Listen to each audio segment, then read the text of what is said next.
Good day mga boss, welcome back to my channel mga boss.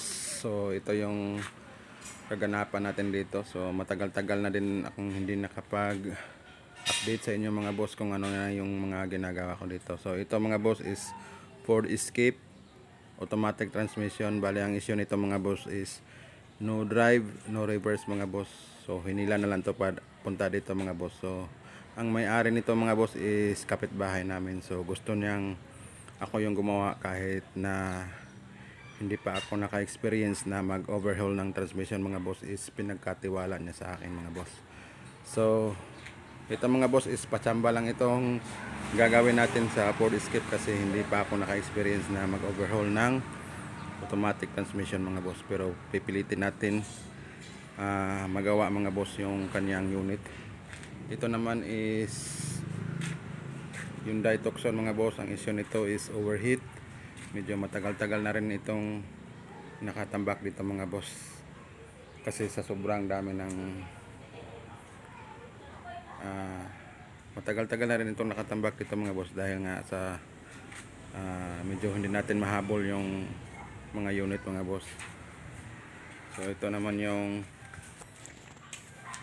transmission ng Ford Escape na minention ko kanina mga boss, na sira mga boss, na no drive at no reverse mga boss. So ito yung i-overhaul ko mga boss. And then ito naman is Hyundai Porter 2.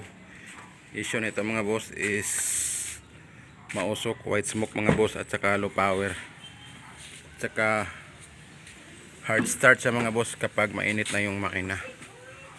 So yan yung itsura ng makina mga boss. So medyo madilim yan. So yung sa kabila naman mga boss, ayun is Isuzu Elf na 4GG1 engine mga boss. Ito naman is tawag nito, nagpalit ng cylinder head gasket kasi overheat mga boss. So ngayon is okay na siya. Try natin paandarin.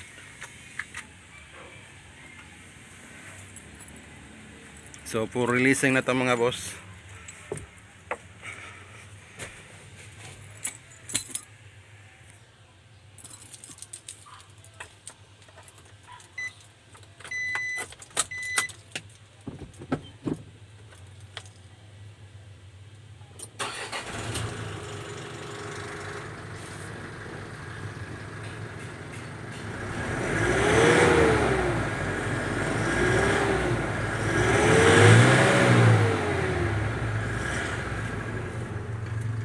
Powerful na rin ang makina nito mga boss kasi pinaremap na to ng may-ari. So fully soon is matuto rin tayo mag-remap. So walang katapusang pag-update kapag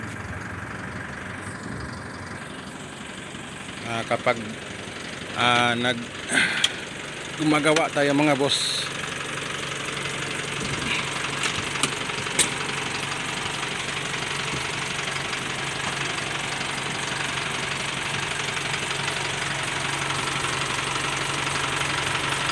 So dati is malakas yung bulwak nito mga boss, ngayon ubos na, wala nang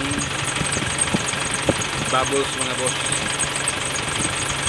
So maingay lang yung belt nito mga boss, pero good na good na yung makina mga boss.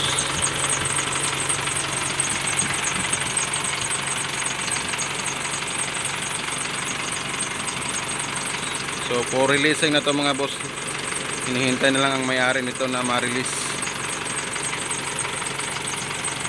So dito na lang muna yung update ko mga boss, until sa next video. Salamat mga boss, God bless.